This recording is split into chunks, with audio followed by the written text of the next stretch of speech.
Okay, coming to the next topic, Sommerfeld relativistic correction. అంటే ఇంతకుముందు ఇతను చెప్పింది ఒకటే అనుకోండి, రెండు కాన్సెప్ట్స్ ఒకటే, బట్ ఇది రిలేటివిస్టిక్ థియరీ బేస్ చేసుకుని ఎక్స్ప్లెయిన్ చేస్తున్నాడు. అంటే ఒక single energy level multiple energies కింద ఎలా స్ప్లిట్ అయ్యే ఛాన్స్ ఉంది, అంటే ఎలక్ట్రాన్ ఒక పర్టికులర్ ఆర్బిట్లో తిరుగుతున్నప్పుడు మల్టిపుల్ ఎనర్జీస్ని ఎలా చూపిస్తుంది అనేది ఎక్స్ప్లెయిన్ చేస్తున్నాడు. ఇంతకుముందు చెప్పిన కాన్సెప్ట్లో మీకు క్యాలిక్యులేటెడ్గా అంటే ఒక ఈక్వేషన్ బేస్ చేసుకుని ఒక క్యాలిక్యులేటెడ్గా ఎక్స్ప్లెయిన్ చేసాం మనం. ఇక్కడ చూడండి ఒకసారి, ఇదంతా కంప్లీట్గా relativistic correction. So relativity theory ఎవరు ప్రపోజ్ చేశారు? ఐన్స్టీన్. మనకి క్లాసికల్ మెకానిక్స్లో ఉంటుంది ఐన్స్టీన్ రిలేటివిస్టిక్ థియరీ. సో దాన్ని బేస్ చేసుకుని అందులో ఒక పాయింట్ బేస్ చేసుకుని ఇక్కడ చెప్తున్నాడు ఏంటంటే relativistic variation of the mass with velocity. అంటే ఏదైనా బాడీకి మాస్తో పాటు అంటే వెలాసిటీ మారితే కనుక మాస్ కూడా మారుతుంది అనే కాన్సెప్ట్ బేస్ చేసుకుని, వెలాసిటీ వాల్యూ మారితే మాస్ వాల్యూ కూడా మారుతుంది. మాస్ వాల్యూ మారిందనుకోండి, దాని రిజల్ట్ ఎందులో కనిపిస్తుందంటే ఆ వస్తువు యొక్క ఎనర్జీ వాల్యూలో చేంజ్ కనిపిస్తుంది కంపల్సరీగా. మాస్ మారితే కనుక ఎనర్జీ కూడా మారుతుంది, అది మనకు తెలుస్తుంది మెకానిక్స్ నుంచి. ఏదేమైనా కానీ ఇక్కడ ఆ కాన్సెప్ట్ ఉపయోగించి ఇక్కడ ఒక సింగిల్ ఎనర్జీ లెవెల్ మల్టిపుల్ ఎనర్జీకి ఎలా స్ప్లిట్ అవుతుంది ఒక థియరిటికల్ కాన్సెప్ట్ చెప్తున్నాడు అంతే, చిన్న కాన్సెప్ట్ ఇది రిలేటివిస్టిక్ కరెక్షన్ అనేది. సో దాని ప్రకారం according to Einstein variation of mass with velocity, mass వెలాసిటీతో పాటు ఎలా మారుతుందని చెప్పడం కోసం ఈక్వేషన్ ఇది మనకి ఫస్ట్ ఇయర్లో ఐన్స్టీన్ రిలేటివిటీ థియరీలో వస్తుంది. m = m0/√1 - v²/c². ఇక్కడ m ఈజ్ రిలేటివిస్టిక్ మాస్, అంటే ఆ వస్తువు వెలాసిటీలో ఉన్నప్పుడు దానికి ఉండే మాస్ని ఏమంటే రిలేటివిస్టిక్ మాస్ అంటాం. అంటే మాస్ వాల్యూ చేంజ్ అవుతుంటుంది, అంటే వెలాసిటీ పెరుగుతుంటే ఒక మాస్ ఉంటుంది, వెలాసిటీ తగ్గుతుంటే ఒక మాస్ ఉంటుంది, కాబట్టి రిలేటివిస్టిక్ మాస్ అంటాం. వెలాసిటీతో పాటు మారుతుంది కాబట్టి. m0 అంటే రెస్ట్ మాస్, అంటే వస్తువు రెస్ట్లో ఉన్నప్పుడు ఉండే మాస్, ఎగ్జాక్ట్ అబ్సల్యూట్ రెస్ట్లో ఉన్నప్పుడు ఉండే మాస్ అంటే రెస్ట్ మాస్ అంటాం, దాన్ని m0తో ఇండికేట్ చేస్తాం. ఇక్కడ v అంటే velocity of that particular object. ఇక్కడ మనం దేని గురించి మాట్లాడుతున్నాం? ఎలక్ట్రాన్ గురించి, కాబట్టి velocity of electron. And c is the velocity of light. Light యొక్క వెలాసిటీ ఇన్ వ్యాక్యూమ్ ఒకలాగా ఉంటుంది, ఇన్ మీడియం ఒకలాగా ఉంటుంది, water maybe velocity of light. ఇది ఈక్వేషన్ ఉన్న ఫ్యాక్టర్స్ అవి. సో ఈ కాన్సెప్ట్ బేస్ చేసుకుని ఏమి ఎక్స్ప్లెయిన్ చేద్దాం అనుకుంటున్నానంటే ఎలక్ట్రాన్ యొక్క వెలాసిటీతో పాటు దాని యొక్క మాస్ కూడా మారుతుంది. మాస్ మారితే కనుక ఎనర్జీ వాల్యూ కూడా మారుతుంది. మాస్ మారితే ఎనర్జీ వాల్యూ కూడా మారుతుంది కదా కంపల్సరీగా. మాస్ చేంజ్ అయితే కనుక ఎనర్జీ కూడా చేంజ్ అవుతుంది, రైట్? ఇక్కడ చూడండి ఒకసారి, ఎలక్ట్రాన్ అకార్డింగ్ టు సోమర్ఫీల్డ్ చెప్పిన దాని ప్రకారమే ఎలక్ట్రాన్ కనుక ఎలిప్టికల్ ఆర్బిట్లో తిరుగుతుంది అనుకుందాం. ఫర్ ఎగ్జాంపుల్ ఈ ఎలిప్టికల్ ఆర్బిట్ తీసుకుందాం. ఫస్ట్ ఆర్బిట్ కనిపిస్తుంది కదా, దిస్ ఈజ్ 1. ఈ ఫస్ట్ ఆర్బిట్ తీసుకుంటే కనుక అంటే ఎలక్ట్రాను ఎలిప్టికల్ ఆర్బిట్లో తిరుగుతున్నప్పుడు న్యూక్లియస్ యొక్క పొజిషన్ ఎక్కడ ఉంటుంది? At one of it's foci, అంటే ఏదో ఒక ఫోకస్ దగ్గర ఉంటుంది. అంటే న్యూక్లియస్కి ఎగ్జాక్ట్గా అంటే ప్రతి పాయింట్ దగ్గర కూడా ఈక్వల్ డిస్టెన్స్ కాదు. ఒకసారి న్యూక్లియస్ ఎలిప్టికల్ ఆర్బిట్లో తిరుగుతుందంటే మీనింగ్ ఏంటంటే ఒకసారి న్యూక్లియస్ దగ్గరగా వెళ్తుంది, ఒకసారి న్యూక్లియస్ దూరంగా వెళ్తుంది. ఇక్కడ ఉన్నప్పుడు farthest point, this is the closest point to farthest point, అంటే డిఫరెంట్ డిస్టెన్సెస్లో ఉంటుంది ఎలక్ట్రాన్. అంతేగాని అకార్డింగ్ టు బోర్ సర్క్యులర్ ఆర్బిట్లో తిరిగితే కనుక ఒకే డిస్టెన్స్లో ఉండదు. According to Sommerfeld elliptical orbit అనుకుంటున్నాడు కాబట్టి, ఎలిప్టికల్ ఆర్బిట్ కాన్సెప్ట్ కాబట్టి ఎలిప్టికల్ పాత్లో ఎలక్ట్రాన్ తిరుగుతుంటే కనుక డిఫరెంట్ డిస్టెన్సెస్లో ఎలక్ట్రాన్ తిరుగుతుంటుంది ఫ్రమ్ ద న్యూక్లియస్ నుంచి. ఒకసారి క్లోజెస్ట్లో ఉంటుంది, ఒకసారి ఫార్తెస్ట్లో ఉంటుంది. ఈ రెండింటికి మధ్య డిస్టెన్సెస్ కూడా ఉన్నాయి కదా, డిఫరెంట్ డిస్టెన్సెస్లో ఉంటుంది. ఇక్కడ మరి ఎలక్ట్రాన్ న్యూక్లియస్కి దగ్గరగా వచ్చినప్పుడు దాని యొక్క వెలాసిటీలో మార్పు వస్తుంది. ఎందుకంటే న్యూక్లియస్కి దగ్గరగా వెళ్ళినప్పుడు న్యూక్లియస్ నుంచి ఎక్కువ ఫోర్స్ అప్లై అవుతుంది. ఎక్కువ ఫోర్స్ అప్లై అవుతుందంటే కనుక ఎక్కువ వెలాసిటీ తిరిగే ఛాన్స్ ఉంది. ఎక్కువ వెలాసిటీ తిరిగే ఛాన్స్ ఉందంటే కనుక అకార్డింగ్ టు దిస్ ఫార్ములా దాని యొక్క రిలేటివిస్టిక్ మాస్ కూడా మారుతుంది. ఎలక్ట్రాన్ న్యూక్లియస్కి దూరంగా వచ్చిందంటే కనుక దాని నుంచి న్యూక్లియస్ నుంచి దూరంగా ఉంది కాబట్టి న్యూక్లియస్కి దానికి మధ్య ఫోర్స్ ఆఫ్ అట్రాక్షన్ తగ్గుతుంది. ఫోర్స్ ఆఫ్ అట్రాక్షన్ తగ్గిందంటే కనుక దాని వెలాసిటీలో కూడా మార్పు వస్తుంది, అంటే వెలాసిటీ కూడా తగ్గుతుంది. వెలాసిటీ తగ్గిందంటే దాని మాస్ కూడా మారుతుంది, మాస్ కూడా తగ్గుతుంది. సో ఈ కాన్సెప్ట్ మీకు ఎగ్జాంపుల్స్ మెకానిక్స్లో ఉంటుంది, అదంతా నేను ఎక్స్ప్లెయిన్ చేయట్లేదు ఇక్కడ. వెలాసిటీ పెరిగితే కనుక మాస్ కూడా పెరుగుతుంది, వెలాసిటీ తగ్గితే కనుక మాస్ కూడా తగ్గుతుంది. ఆ పర్టికులర్ బాడీ యొక్క రిలేటివిస్టిక్ మాస్, ఎగ్జాక్ట్ మాస్ కాదు, రిలేటివిస్టిక్ మాస్ అనేది తగ్గుతుంది కంపల్సరీగా. వెలాసిటీలో చేంజ్ వస్తే కనుక రిలేటివిస్టిక్ మాస్లో కూడా చేంజ్ వస్తుంది. అదేవిధంగా ఎలిప్టికల్ ఆర్బిట్లో ఎలక్ట్రాన్ తిరుగుతుంటే కనుక న్యూక్లియస్కి దగ్గరగా ఉన్నప్పుడు దానికి ఒక వెలాసిటీ ఉంటుంది. ఎందుకంటే న్యూక్లియస్కిను ఎలక్ట్రాన్కి మధ్య క్లోజెస్ట్ డిస్టెన్స్ కాబట్టి న్యూక్లియస్ నుంచి ఎలక్ట్రాన్ మీద ఎక్కువ ఫోర్స్ అప్లై అవుతుంది కాబట్టి, ఎక్కువ ఫోర్స్ అంటే ఎక్కువ వెలాసిటీ ఉంటుంది కాబట్టి అక్కడ మాస్ మారే ఛాన్స్ ఉంది. ఒక ఎలిప్టికల్ ఆర్బిట్లో దూరంగా వచ్చింది, ఒక ఆర్బిట్లోనే ఇక్కడ న్యూక్లియస్కి ఎలక్ట్రాన్కి మధ్య ఫోర్స్ ఆఫ్ అట్రాక్షన్ తగ్గుతుందంటే మీనింగ్ ఏంటంటే వెలాసిటీ కూడా తగ్గుతుంది, ఎలక్ట్రాన్ యొక్క వెలాసిటీ కూడా తగ్గుతుంది. వెలాసిటీ తగ్గిందంటే కనుక రిలేటివిస్టిక్ మాస్ కూడా తగ్గుతుంది. అంటే ఎప్పుడైతే ఇక్కడ స్టార్ట్ అయిన ఎలక్ట్రాన్ ఇలా న్యూక్లియస్ దగ్గర కంటే వెళ్ళేసరికి ఏమవుతుంది, వెలాసిటీలో మార్పు వస్తుంది. వెలాసిటీలో మార్పు వస్తే మాస్ కూడా మారుతుంది. ఎప్పుడైతే మాస్ మారుతుందో దాని యొక్క ఎనర్జీ కూడా మారుతుంది. ఎప్పుడైతే మాస్ ఎనర్జీ మారుతాయో అది అంతకుముందు చేసిన ఆర్బిట్లో తిరగాలని రూల్ ఏం లేదు, దాని యొక్క పాత్ మార్చేసుకుంటుంది. ఇది చూడండి, ఇంకొక ఆర్బిట్లోకి వచ్చేసింది. మరలా ఈ ఆర్బిట్లో తిరుగుతూ న్యూక్లియస్ దగ్గరికి వెళ్ళింది అనుకోండి, మరలా న్యూక్లియస్ దగ్గరికి వెళ్ళేసరికి దాని యొక్క మాస్లో మార్పు వస్తుంది, మరలా ఆర్బిట్ యొక్క షేప్ మార్చుకుంటుంది, ఆర్బిట్ యొక్క డైరెక్షన్ మార్చుకుంటుంది. అంటే ఇదే ఆర్బిట్ డైరెక్షన్ తిరగదు. అంటే ఈ ఆర్బిట్ ఏ డైరెక్షన్ ఉంది, ఫర్ ఎగ్జాంపుల్ ఈ డైరెక్షన్ ఉంది, ఈ ఆర్బిట్ ఈ డైరెక్షన్ ఉంది, ఈ ఆర్బిట్ ఈ డైరెక్షన్. అంటే ఆర్బిట్ డైరెక్షన్ మారుతూ ఉంటుంది ఇలాగా. ఇది ఆర్బిట్ అనుకుంటే కనుక, ఎలిప్టికల్ ఆర్బిట్ అనుకుంటే ఆర్బిట్ యొక్క డైరెక్షన్ ఇలా మారుతూ ఉంటుంది, ఎలక్ట్రాన్ తిరిగి ఆర్బిట్ యొక్క డైరెక్షన్. అంతేగాని ఒకే డైరెక్షన్ ఉన్న ఆర్బిట్లో తిరగదు. ఒక అర్థమవుతుంది. అంటే ఇక్కడ ఎలిప్టికల్ ఆర్బిట్లో తిరుగుతున్నప్పుడు న్యూక్లియస్కి ఎలక్ట్రాన్ మధ్య దూరం ఫిక్స్డ్గా ఉండదు. ఒకసారి దూరంగా ఉంటుంది, ఒకసారి దగ్గరికి వెళ్తుంది. న్యూక్లియస్కి దగ్గరికి వెళ్తుంది, దూరంగా వెళ్తుంది.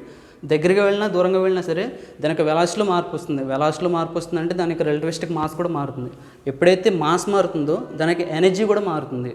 అంటే ఇక్కడ ఈ ఆర్బిట్లో తిరుగుతున్న ఎలక్ట్రాను అదే ఆర్బిట్లో కంటిన్యూ అవ్వాలని రూల్ ఏం లేదు. ఇక్కడికి వెళ్ళేసరికి అకార్డింగ్ టు రిలేటివిస్టిక్ కరెక్షన్ ఇక్కడికి వెళ్ళేసరికి వెలాసిటీలో మార్పు వస్తుంది కాబట్టి దాని మాస్ మారుతుంది. కాబట్టి ఎప్పుడైతే మాస్ మారుతుందో డైరెక్షన్ కూడా చేంజ్ అయ్యే అవకాశం ఉంది. అంటే మీకు ఒక వస్తువు తేలిగ్గున్న ఒక వస్తువుని బరువుగున్న ఒక వస్తువుని మనం పైనుంచి కిందకు వదిలినప్పుడు, సర్టెన్ హైట్ నుంచి వదిలినప్పుడు బరువుగున్న వస్తువు ఎగ్జాక్ట్ ఆల్మోస్ట్ స్ట్రైట్ లైన్లో పడుతుంది, ఆల్మోస్ట్ పైనుంచి కిందకి వదిలినప్పుడు.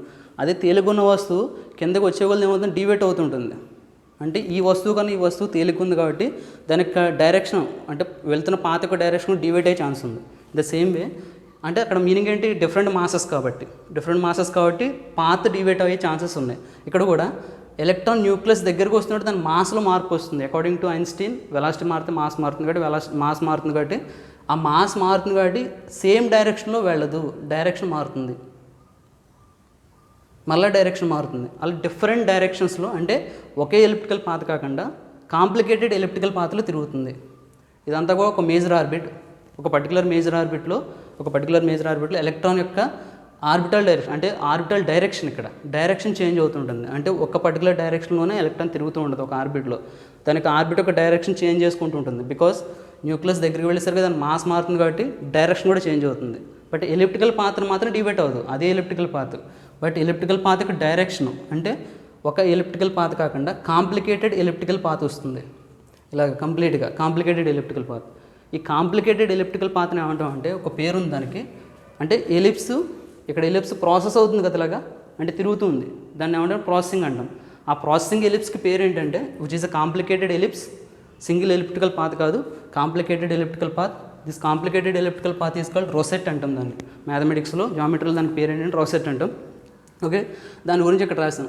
ఇక్కడ ఏం జరుగుతుందాం, ఇక్కడ ఫస్ట్ ఎలిప్టికల్ పాత్ తీసుకుంటే కనుక this is the major axis. ఇదే ఎలిప్టికల్ ఆర్బిట్ ఏమవుతుంది, ఇలా ప్రాసెస్ అవుతుంది. ఈ ఆర్బిట్ ప్రాసెస్ అవుతుందంటే దీని యొక్క మేజర్ యాక్సిస్ కూడా ప్రాసెస్ అవుతున్నట్టే కదా. సో మేజర్ యాక్సిస్ ఏమవుతుంది, ఇలా తిరుగుతున్నట్టే కదా. ఇప్పుడు ఈ ఆర్బిట్ ఇక్కడికి వచ్చిందంటే this is the major axis అవుతుంది. ఈ ఆర్బిట్ ఇక్కడికి వచ్చింది, అప్పుడు this is the major axis అవుతుంది. ఈ ఆర్బిట్ ఎక్కడికి వస్తుంది, అప్పుడు this is the major axis. అంటే మేజర్ యాక్సిస్ ఏమవుతుంది, ప్రెసెస్ అవుతుంది. దేని బేస్ చేసుకుని, న్యూక్లియస్ బేస్ చేసుకుని.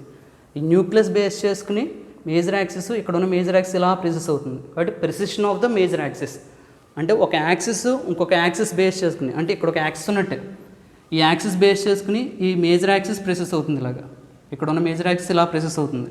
అంటే ఒక యాక్సిస్ బేస్ చేసుకుని ఇంకొక యాక్సిస్ తిరగడాన్ని ఏమంటే ప్రెసిషన్ అంటాం. కాబట్టి ఈ ఎలిప్స్ యొక్క మేజర్ యాక్సిస్ ప్రెసెస్ అవుతుంది. దేని బేస్ చేసుకుని అంటే న్యూక్లియస్ దగ్గర ఉన్న యాక్సిస్ బేస్ చేసుకుని. అదే రాసిన ఇక్కడ ఈ రోసెట్ అంటే ఎలిప్సే కదా, అది కాంప్లికేటెడ్ ఎలిప్స్. ఆ కాంప్లికేటెడ్ ఎలిప్స్ యొక్క మేజర్ యాక్సిస్ ఏమవుతుందని చెప్తున్నాడు. Whose major axis precesses about an axis passing through the nucleus కూడా పాస్ అయిన యాక్సిస్ బేస్ చేసుకుని ఈ యాక్సిస్ ప్రెసెస్ అవుతుంది. లేదా ఆ న్యూక్లియస్ని ఏమనొచ్చు మనం, ఫోకసే కదా, ఎలిప్స్కి ఫోకసే కదా. ఫోకస్ పాయింట్ దగ్గర న్యూక్లియస్ ఉంది కాబట్టి దాన్ని ఫోకస్ అనొచ్చు లేదా న్యూక్లియస్ అనొచ్చు. About an nucleus or focus and in the plane of ellipse plane ఏదమ్మా, బోర్డు ప్లేనే కదా. ఎలిప్స్ ఏ ప్లేన్లో ఉంది, బోర్డు ప్లేన్లో ఉంది. ఈ బోర్డు ప్లేన్లోనే మేజర్ యాక్సిస్ ప్రెసెస్ అవుతూ ఉంటుంది. ఇలాగ మేజర్ యాక్సిస్ ప్రెసెస్ అయిందంటే మీనింగ్ ఏంటి, ఈ ఎలిప్స్ అనేది ప్రెసెస్ అవుతున్నట్టే. మేజర్ యాక్సిస్ తిరుగుతుందంటే మీనింగ్ ఏంటమ్మా, ఎలిప్స్ తిరుగుతున్నట్టే కదా. కాబట్టి which is processing ellipse which is called as rosette. దాని డెఫినేషన్ చెప్పచ్చండి, whose major axis precess about an axis passing through the nucleus or focus in the plane of the ellipse. Ellipse ఏ ప్లేన్లో అయితే ఉందో ఆ ప్లేన్లోనే ప్రెసెస్ అవుతుంది ఆ major axis అనేది. లేదా దాన్ని అంత డెఫినేషన్ చెప్పడం కష్టంగా ఉంటే కనుక మీరు సింపుల్గా దాన్ని ఏమనొచ్చంటే a precessing ellipse which is called rosette. అంటే ఈ కాన్సెప్ట్ ఎందుకు చెప్తున్నానంటే ఇక్కడ ఇది ఒక particular major orbit according to Bohr circular orbit. ఆ సర్క్యులర్ ఆర్బిట్లోనే ఏ కాన్సెప్ట్ తీసుకున్నాడు, సామర్ఫీల్డ్ ఎలిప్టికల్ కాన్సెప్ట్ తీసుకున్నాడు. ఇది ఒక ఎలిప్టికల్ ఆర్బిట్ అమ్మ. ఇది ఒక ఎలిప్టికల్ ఆర్బిట్ అనుకుంటే కనుక ఒక పర్టికులర్ ఎలిప్టికల్ ఆర్బిట్కి ఎన్ని ఎనర్జీ స్టేట్స్ ఉంటాయి అనేది ప్రీవియస్ కాన్సెప్ట్ చెప్పుకున్నాం మనం.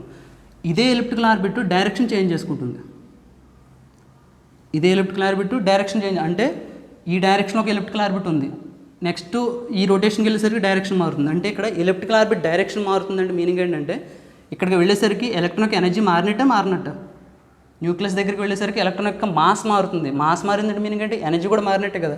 అంటే ఈ ఎలిప్టికల్ ఆర్బిట్లో తిరుగుతున్నప్పుడు ఎలక్ట్రాన్కి ఒక ఎనర్జీ ఉంటే కనుక ఈ ఎలిప్టికల్ ఆర్బిట్లో తిరుగుతున్నప్పుడు ఎలక్ట్రాన్కి ఒక ఎనర్జీ ఉంటుంది. అంటే డిఫరెంట్ ఎలిప్టికల్ ఆర్బిట్స్లో డిఫరెంట్ ఎనర్జీస్ ఉంటాయి. అంటే ఇక్కడ ఎనర్జీస్ డిఫరెంట్గా ఉంటాయని క్లియర్గా చెప్తున్నాడు ఇక్కడ.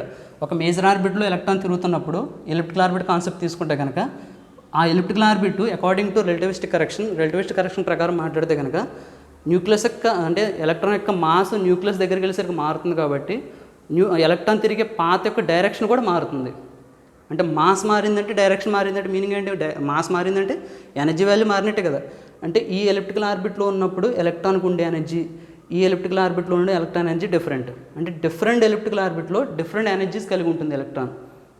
అంటే ఇక్కడ ఏం చెప్పదలుచుకున్నాడంటే ఒక మేజర్ ఆర్బిట్లో తిరుగుతున్న ఎలక్ట్రాన్కి డిఫరెంట్ ఎనర్జీస్ ఉంటాయి ఒక మేజర్ ఆర్బిట్లో తిరుగుతున్న ఎలక్ట్రాన్కి. బట్ అకార్డింగ్ టు బోర్ ఒక మేజర్ ఆర్బిట్లో తిరుగుతున్న ఎలక్ట్రాన్కి సింగిల్ ఎనర్జీ మాత్రం ఉంటుంది. So this is the concept. అంటే రిలేటివిస్టిక్ కరెక్షన్ బేస్ చేసుకుని ఇక్కడ ఎలిప్టికల్ పాత్ డివేట్ అవుతుంది అంటే మీనింగ్ ఏంటంటే దానికి ఎనర్జీ వాల్యూ కూడా మారుతున్నట్టే. ఇది ఒక ఎలిప్టికల్ పాతే, ఒక మేజర్ ఎనర్జీ స్టేటే. బట్ అదే మేజర్ ఎనర్జీ స్టేట్ ఏమవుతుంది, స్ప్లిట్ అవుతుంది. అంతేగాని సెకండ్ ఎనర్జీ స్టేట్కి వెళ్ళట్లేదు. N=2 కాదు వెళ్ళేది, N=1 గురించి మాట్లాడుతున్నా. N=1 స్టేటే డిఫరెంట్ డైరెక్షన్లో ఓరియంట్ అవుతుందంటే మీనింగ్ ఏంటంటే డిఫరెంట్ డైరెక్షన్ ఓరియంటేషన్ ఎప్పుడు అవుతుంది, ఎలక్ట్రాన్ యొక్క మాస్ మారినప్పుడు. ఎలక్ట్రాన్ మాస్ ఎప్పుడు మారుతుంది, దాని ఎనర్జీలో చేంజ్ వచ్చినప్పుడే. అంటే వెలాసిటీ మారితే కనుక మాస్ మారుతుంది, మాస్ మారిందంటే ఆటోమేటిక్గా ఎనర్జీ మారినట్టే. ఎనర్జీ మారిందని మీనింగ్ ఇది. ఎలిప్టికల్ ఆర్బిట్ డైరెక్షన్ చేంజ్ చేసుకుంటుంది, డిఫరెంట్ డైరెక్షన్లో ఎలిప్టికల్ ఆర్బిట్ ప్రాసెస్ అవుతుంది. ఈ ప్రాసెసింగ్ ఎలిప్స్ని అంటే రోసెట్ అంటాం. సో దాని డెఫినేషన్ కూడా పక్కన రాశాను, చూసుకోండి ఒకసారి. అంటే దీని మీనింగ్ ఏంటంటే ఒక మేజర్ ఆర్బిట్లో తిరుగుతున్న ఎలక్ట్రాన్కి డిఫరెంట్ ఎనర్జీ స్టేట్స్ ఉండే ఛాన్సెస్ ఉన్నాయి అకార్డింగ్ టు రిలేటివిస్టిక్ థియరీ. ఇంతకుముందు చెప్పింది ఏంటంటే క్యాలిక్యులేటెడ్, అది అంత న్యూమరికల్గా చెప్పింది అది. ఓకే, ఇది రిలేటివిస్టిక్ థియరీ బేస్ చేసుకుని చెప్తుంది. సో ఇందులో మెయిన్ పాయింట్ ఏంటి, ఎలక్ట్రాన్ యొక్క మాస్లో వేరియేషన్ వస్తుంది when it is in velocity, when it is in motion, it has a velocity, it mass will also changes. అంటే వెలాసిటీ మారితే కనుక మాస్ కూడా మారుతుంది, వెలాసిటీ ఉంటే కనుక మాస్ కూడా చేంజ్ అయ్యే ఛాన్స్ ఉంది. ఇక్కడ వెలాసిటీలో మార్పు వస్తుందా రాదా, కంపల్సరీగా వస్తుంది. ఎందుకంటే న్యూక్లియస్కి దూరంగా ఉన్నప్పుడు ఎలక్ట్రాన్ బిహేవియర్ ఒకలాగా ఉంటుంది, న్యూక్లియస్కి దగ్గరికి వెళ్ళినప్పుడు ఎలక్ట్రాన్ బిహేవియర్ మారుతుంది. న్యూక్లియస్ దగ్గరికి వెళ్ళినప్పుడు న్యూక్లియస్కి దానికి మధ్య ఫోర్స్ ఆఫ్ అట్రాక్షన్ పెరుగుతుంది. ఫోర్స్ ఆఫ్ అట్రాక్షన్ పెరిగిందంటే ఎలక్ట్రాన్ యొక్క వెలాసిటీ కూడా పెరిగినట్టే. వెలాసిటీగా మార్పు వస్తే కనుక మాస్ కూడా మారుతుందని చెప్పేది ఈక్వేషన్ ఇది. సో ఫస్ట్ నుంచి ఫాలో అయితే కనుక ఈక్వేషన్ గురించి అర్థమవుతుంది. సో ఎప్పుడైతే మాస్ మారుతుందో ఆటోమేటిక్గా ఎనర్జీ కూడా మారుతుంది.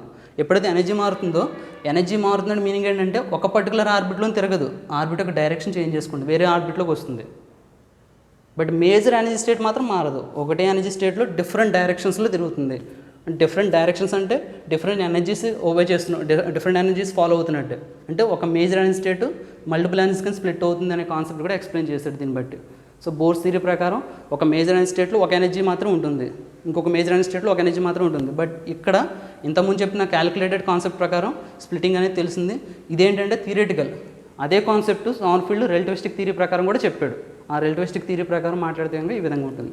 Okay, understand? I hope you are ఈ కాన్సెప్ట్ అంతా కూడా మీకు అర్థమైందని అనుకుంటున్నాను. ఇక అర్థం కాకపోతే కనుక బై ఫోన్ నన్ను అడగచ్చు, అడిగితే కనుక చెప్తాను మీకు. Okay, thank you.